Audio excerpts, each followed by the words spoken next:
Good afternoon. I'm Jim Durkin. I'm the House Republican leader. I'm pleased to have with me this afternoon Representative Grant Worley of Naperville to my left, Representative Sherry Jessel from Winthrop Harbor to my left, and to my right is Representative Steve Reick from Woodstock. We are here as Republicans, House Republicans, to talk about House Resolution 975, which was just recently filed in the House of Representatives. It's filed today. We filed it today to voice our strong opposition to recent proposals from the Democrat Party about a progressive income tax in Illinois. Taxpayers cannot afford the current increasing taxes we have here. There is absolutely no way that Democrats should even be floating an idea like a progressive tax. Actually, every time this idea comes up, the discussion dies quickly because both opponents and proponents know how debilitating this tax would be to Illinois taxpayers. We must change the customary practice of the General Assembly. Spend now, pay later, without even knowing how much we can afford and just expecting the taxpayers to foot the bills time and time again. No, enough is enough. We are here today in solidarity to show that we will oppose and block every measure to get a progressive income tax passed in Illinois. Illinois has among some of the highest tax burdens of any state in the nation. And I think you can see that to my left. We have that, our surrounding states, when you combine the multitude of taxes, we're number one. It's not something to be proud of. Illinois has the second largest average property tax. It has one of the highest average combined state and local sales tax. Even more so, it has a state, corporate franchise, and numerous other state and local taxes that make taxpayers question our very motives and intentions here in Springfield, and rightfully so. This is not acceptable. The progressive tax is a punishment to the middle class. The middle class makes up the majority of the tax base, and there's nothing in making average Illinoisans pay for the shortcomings of the legislature that has created a tax and spend paradigm that is unsustainable. Believe it or not, the fact that we do not have a progressive tax here in Illinois is actually something that makes us an attractive state. Illinois' low single-rate individual income tax is the saving grace of an otherwise high-rate and uncompetitive tax code. In plain and simple terms, this tax would be more of the same we've seen in Springfield the last 30 years. The legislature robbing the pockets of the taxpayers year after year after year. A progressive income tax would dig even deeper into those pockets and give the legislature authority to make changes at its leisure. As we saw what the Democrat majority did to taxpayers last summer, a permanent 32% tax increase, we simply cannot allow this, and the taxpayers cannot afford it. Progressive income taxes also have the chance of rate changes, too big of a risk to take in a state where taxes are already too high. It's plain and simple, guys. Here's an example. New Jersey. They have some of the same problems of Illinois: unaccountable spending habits and extreme pension debt. Guess what? The progressive tax there has done nothing there but other than to create one of the highest state and local tax burdens in the country. And guess what else? Residents and businesses have been fleeing the state of New Jersey. Sound familiar? We cannot give taxpayers and the business community even more reasons to leave, and that is exactly what the progressive tax would do to Illinois. Now more than ever, Illinois lawmakers must act in order to ensure that the best days are ahead and for our great state and our taxpayers. I'd like to turn it over to Representative Grant Worley for his remarks. Thank you, Leader. Illinois residents and businesses know that anytime the General Assembly is in session that they need to watch out for their wallets. Last year we saw the 32% tax increase, and the burden on us is massive. Wallet Hub recently came out with their 2018 study, ranked Illinois 51st in total tax burden. 51st. Cranes just came out with an article. McHenry County ranks in the 99th percentile as far as property taxes. Cook and Kane are at the 96th percentile. Property taxes are crushing people. The one saving grace that we do have, however, is the Illinois Constitution that says all taxes must be flat. So now the Democratic majority is trying to do an end run on the very last constitutional protection that taxpayers have, and that's to keep the tax flat. So instead of going through the constitutional amendment process, they're going to jack up the rates, or their proposal is to raise the rates and then offer deductions. We all know that that's a tax hike on all of us. We need to stop this. Glad to see the caucuses behind all of this. With that, I'd like to introduce Sherry Jessel. Thank you and good afternoon. My name is Sherry Jessel. I'm the state representative from the 61st District. I have the unique identity of being the most far northeast district in the state. So we're on the Wisconsin border. My entire district borders Wisconsin. I just want to give you a little bit of stories about what's happening in my district.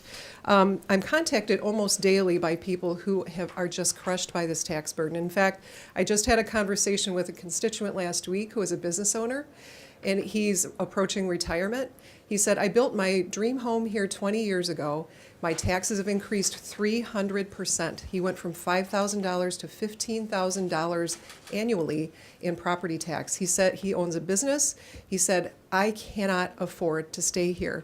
I have to look at other options. He has a good friend and business owner that just left the state last week. So this is what's happening in my district. A few miles north, a family can buy a home just like the one that they have now, but with half the property taxes. What would you do as a taxpayer? The same is true for the businesses in my district that are forced to consider relocation or who won't come to my district at all because of the tax burden. And this is just one piece of it. This is just property taxes that we're talking about. The number one issue these people are already facing is not a matter of if they will leave Illinois, but when they will be able to leave.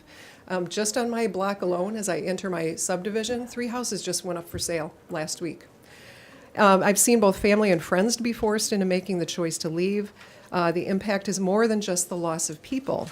It's the loss of economic activity that drives down property values even more, which leaves average people confronted by foreclosure because they cannot afford the property taxes on a home they've lived in for 30 years. This is not scare tactics. This is true. It's happening in my district. This was a problem before the state passed last year's income tax increase, and now we're talking about a progressive tax increase. Consider a family in my district living in a $250,000 home, which in some cases is above average in some of my areas, some of my communities. But they're earning about average annual income of $55,000. They're already paying, on average, for a $250,000 home, anywhere from $8,000 to up to $15,000 in some areas of my district, $15,000 on their homes. If their income taxes are increased again by just 1% or 2%, they'd be looking at another increase of close to $1,000 or more. People in my district and districts like mine in the state of Illinois cannot afford a progressive income tax or a tax increase of any kind. If we're serious about being a compassionate state that provides for our most vulnerable, then we need to realize that our current tax system is turning ordinary citizens into the most vulnerable if they can't afford to leave. So instead of imposing more taxes that drive people out of Illinois, we need to pull back the reins of taxation and live within our means to allow families and businesses to prosper. Steve Reick from Woodstock. Yes, Steve. Yes. Like Sherry, my district borders the state of Wisconsin along the north. I've been a tax lawyer for over 35 years, and I have dealt for over 35 years with the Internal Revenue Code, which of course has a progressive rate structure built into it. I started in the days when the tax rates were close to 70%, and now we're down to several rates that are much lower. But the fact remains is that there's still, every couple of years, we've got to have something done to the tax code in order to make it more fair, more equitable, less onerous, tax more here, tax less there. The one thing that Illinois does right is its flat tax. Nobody talks about the cost of tax compliance when you talk about a progressive income tax. If you've ever done a Wisconsin or an Indiana or a Missouri income tax return, or God forbid, New York or Virginia, you don't understand the kind of cost that is involved in dealing with state income taxes on an administrative level as well, and that's a great cost. We don't just need income tax reform. The flat tax is the right thing to do as far as income is concerned, but we need global tax reform in this state. We need to revisit how we tax sales, how we tax property, how we tax gasoline, income.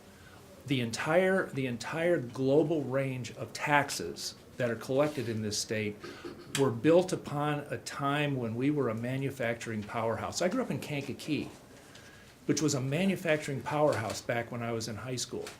but it's no longer the case, and it's the same way across Illinois. We need to change the way we tax to reflect the way we live. Making taxes become a tool rather than a bludgeon to the taxpayers of this state will bring people back, it will create jobs, it will make us all better off because we'll expand the pie, we'll create more taxpayers, we'll lower the burden on everybody. But that also means that we have to take a look at spending, and Jim's right. I mean, we can't just continue to tax our way, we're not gonna be able to tax our way out of this mess. We have to deal with spending as well, but as far as taxes are concerned, we need true honest-to-goodness reform, and we need it now. Thank you. I'm also like to state that there are 50 House Republicans who've signed on to this resolution, and I think that sends a very strong statement of our position on this matter.